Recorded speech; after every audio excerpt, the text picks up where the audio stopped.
माधेपुर गांव में मनोज अपनी पत्नी और 2 बेटियों के साथ रहता था। उसकी पहली पत्नी का देहांत उसकी बेटी के जन्म के कुछ दिन बाद ही हो गया था, जिसके बाद अपनी बेटी प्राची की परवरिश की खातिर उसने दूसरी शादी कर दी। कुछ समय बाद उसकी दूसरी पत्नी शोभा ने भी एक बेटी को जन्म दिया। प्राची अपनी सौतेली माँ को बड़ा प्यार करती थी, क्योंकि उसने अपनी माँ को तो बचपन में ही खो दिया था। प्राची की सौतेली माँ शोभा भी उसे खूब प्यार करती थी, लेकिन सौतेली माँ बेटी के आपसी प्यार से शोभा की सगी बेटी नीतू अपनी सौतेली बहन से खूब चिढ़ती थी, क्योंकि वो चाहती थी कि सारा का सारा लाड प्यार सिर्फ उसे ही मिले।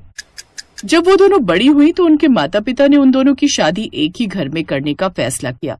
मैं अपनी दोनों बेटियों की शादी एक ही घर में करना चाहता हूँ, ताकि दोनों बहनें हमेशा एक साथ एक ही घर में रह सकें। ऐसा रिश्ता मिल गया है जी। कल ही मेरी पड़ोस वाली सरला काकी से बात हुई थी। उसने ही मुझे बताया था कि 2 भाई हैं, दोनों भाई अपनी अपनी खेती करते हैं। उनके बीच पहले से ही सब कुछ बटा हुआ है, इसलिए कल को दोनों भाइयों के बीच झगड़ा भी नहीं होगा। तो हम 2 दिन बाद लड़के वालों से मिलकर बात आगे बढ़ाते हैं। फिर 2 दिन बाद सारी बात आगे बढ़ती है। कुछ दिन बाद दोनों बहनें शादी कर अपने ससुराल आ जाती हैं। उन दोनों का घर आमने सामने ही था। उन दोनों की शादी के बाद सब कुछ अच्छे से चल रहा था। वो भाई खूब मन लगाकर अपने खेतों में काम करते, लेकिन जब फसल बनकर तैयार हुई तो एक रोज तेज बारिश के चलते उनकी सारी फसल खराब हो गई। हमारा तो सब कुछ बर्बाद हो गया। आप चिंता मत कीजिए जी, कुछ न कुछ ठीक हो जाएगा। उधर नीतू भी इस बात से खूब परेशान थी। अब हम क्या करेंगे? तुम भी ना, तुम्हें बिल्कुल भी अकल नहीं है। सारी फसल खराब हो गई ना। अब इसमें मैं क्या करूं? मुझे क्या पता था कि सारी फसल खराब हो जाएगी।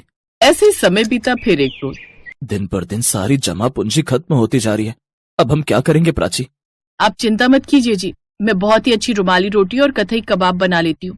शादी से पहले मैं अक्सर बनाती थी। मेरे हाथ की कतई कबाब और रुमाली रोटी सबको बड़ी पसंद आती थी।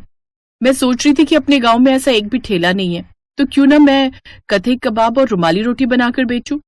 नीतू को भी इस वक्त घर चलाने में मुश्किल हो रही होगी, तो क्यों ना हम दोनों मिलकर ये काम शुरू कर लेंगे। मैं आज ही इस बारे में जाकर उससे बात करूंगी। शाम को प्राची अपनी बहन नीतू के घर जाती है और उसे सारी बात बताती है, लेकिन नीतू तो शुरू से ही उसे पसंद नहीं करती थी। ये प्राची की बच्ची ना बड़ी चालाक है। मैं जानती हूँ ये सब क्यों कर रही थी, ताकि इस काम के लिए मैं भी पैसे लगाऊं, साथ ही बड़ी होने के नाते सारा काम मुझ पर ही डाल देगी। क्या हुआ? किस सोच में पड़ गई? बताना तूने क्या सोचा। तू चिंता मत कर, मैं सब संभाल लूंगी। अब बता क्या करना है। नीतू ने बड़ी ही चालाकी से बात घुमाते हुए कहा, लेकिन दीदी मैं तो पहले ही खुद का रुमाली रोटी और कोरमा का ठेला खोलने के बारे में सोच चुकी हूँ, और वैसे भी हम दोनों एक ही ठेले पर काम करेंगे तो हमारी इतनी अच्छी कमाई भी नहीं होगी। हम दोनों को अलग अलग ठेले पर काम करना होगा ताकि हमारी कमाई भी दुगनी हो। हाँ, बात तो तुम्हारी ठीक है। अच्छा ठीक है, फिर मैं कतई कबाब और रुमाली रोटी का ठेला लगा लूंगी और तुम अपना रुमाली रोटी और कोरमा का ठेला लगा लेना। और मैं जानती हूँ मेरी बहन बहुत अच्छा खाना बनाती है, इससे तुम्हारा ठेला भी खूब चलेगा। अच्छा मैं चलती हूँ। आई बड़ी मेरी बराबरी करने वाली। कुछ दिन बाद दोनों बहनें अपनी अपनी बचत से काम शुरू कर देती हैं और बीच बाजार में ठेला लगा लेती हैं। प्राची मैदे में नमक डालकर उसकी रुमाली रोटी और साथ ही कबाब का चूरा बनाकर उसमें मसाले डालकर बनाकर तैयार कर लेती है। उसके कतई कबाब साथ में हरे धनिये पुदीने की चटनी और सलाद की खुशबू पूरे बाजार में फैल जाती है। ग्राहक उसके ठेले की तरफ खींचे चले आते हैं। अरे वाह, इस ठेले से बहुत अच्छी खुशबू आ रही है। वाह वाह वाह, कबाब। सिर्फ कबाब नहीं भाई साहब, बल्कि कतई कबाब की खुशबू है ये। अच्छा, ये तो पहली बार नाम सुना है। मेरे लिए बना दो जल्दी से। प्राची जल्दी से कतई कबाब और रुमाली रोटी बनाकर देती है, जिसे खाते ही ग्राहक अपनी उंगलियां चाटता रह जाता है। वाह बहन जी, क्या कमाल का स्वाद है आपके इस कतई कबाब में। भाई मजा आ गया। कितने रुपए हुए? जी 60 रुपए। अच्छी बात है, ये लीजिए। कुछ भी कहो, आपके हाथों में तो कमाल का स्वाद है। शुक्रिया भाई साहब। वैसे सामने वाले ठेले पर मेरी बहन रुमाली रोटी और कोरमा बनाकर बेच रही है। आप उसके हाथ का बना खाना भी चखिए, आपको जरूर पसंद आएगा। ठीक है, आप कहती हैं तो जाकर देखता हूँ। अब वो नीतू के ठेले पर भी जाते हैं, लेकिन ग्राहकों को जो स्वाद प्राची के हाथों के बने खाने में आता है वो नीतू के खाने में नहीं। हमें तो आपकी बहन ने भेजा था ये कहकर कि आप भी बहुत अच्छा खाना बनाती हैं, लेकिन ये तो हमें बिल्कुल भी पसंद नहीं आया।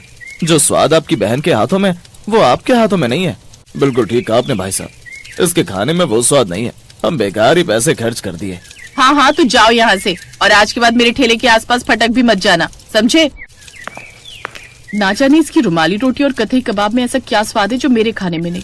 लेकिन अगर ऐसे ही चलता रहा तो ये अच्छे पैसे कमाने लगेगी और मेरा ठेला कहीं बंद ना हो जाए। नहीं नहीं, उससे पहले मुझे ये जानना होगा कि ये अपने इस कथई कबाब का मसाला कैसे तैयार करती है। कि उसमें ऐसा कुछ तो जरूर डालती है जिससे मसाले का स्वाद बढ़ जाता है। उसी शाम वो अपनी बहन के घर जाकर उससे ये रेसिपी सीख लेती है और अगले दिन से ही वो भी बाजार में रुमाली रोटी और कथई कबाब का ठेला लगा लेती है, जिससे अब प्राची के ठेले के साथ साथ नीतू के ठेले पर भी ग्राहक आने लगते हैं। वाह बहन जी, आज तो आपने भी बहुत ही अच्छे कथई कबाब और रुमाली रोटी बनाई है। हाँ, इतना अच्छा तो नहीं है, लेकिन फिर भी अगर आधे दाम में थोड़ा बहुत टेस्ट ऊपर नीचे हो भी जाए तो क्या ही फर्क पड़ता है। दरअसल नीतू जब आधे दाम में कथई कबाब रुमाली रोटी के साथ बनाकर बेच रही थी, जिससे ग्राहक थोड़ा सस्ता खाने के लिए वहाँ आ जाते हैं। अब मजा आएगा। अब इसके ग्राहक हुए मेरे और अब बस कुछ दिनों की बात है, फिर तो मैं इसका ठेला यहाँ से हटवा कर ही रहूंगी। अब वो अपनी ही बहन के खिलाफ षड्यंत्र रचने लगती है और एक रोज शाम को घर जाते हुए वो एक आदमी को कुछ पैसे देने लगती है। तुमने जितने पैसे मांगे थे मैंने दे दिए, अब मेरा काम अच्छे से होना चाहिए। आप चिंता मत करिए, सब काम बराबर होगा। अगले दिन जब प्राची शाम को अपना ठेला लेकर घर लौट रही थी, उसे लौटने में थोड़ा अंधेरा हो गया। तभी जग्गा नाम का गुंडा वहाँ आ गया और उसने प्राची से सारे पैसे लूट लिए, साथ ही उसका ठेला भी तोड़ दिया। साथ ही प्राची को डराकर वहाँ से भगा देती है। जब ये बात नीतू को पता चलती है तो वो बहुत खुश होती है। अब आएगा मजा उसका ठेला तोड़वाकर। अब तो बस मैं ही पूरे बाजार में छाई रहूंगी। अब हर कोई मेरे ही ठेले पर आएगा और मैं खूब पैसे कमाऊंगी। लेकिन उसकी ये बात उसका पति सुन लेता है और उसे अपनी पत्नी पर बड़ा ही गुस्सा आता है। वो उस पर चिल्लाते हुए कहता है, तुम्हें बिल्कुल भी शर्म नहीं आई अपनी बहन के साथ ऐसा करते हुए? जिसने तेरी इतनी मदद की, तूने उसी के साथ कितना गलत किया। जानती हो मेरे पास ठेला खोलने तक के पैसे नहीं थे, लेकिन फिर भी तुम्हारी बहन ने अपनी बचत से मुझे पैसे दिए ताकि तुम ठेला खोल सको।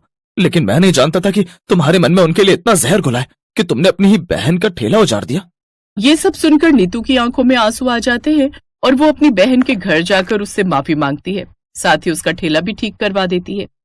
प्राची भी उसे माफ कर देती है और उस दिन के बाद दोनों बहनें साथ में मिलकर रुमाली रोटी और कथई रोल का ठेला लगाती हैं और खूब पैसे कमाती हैं।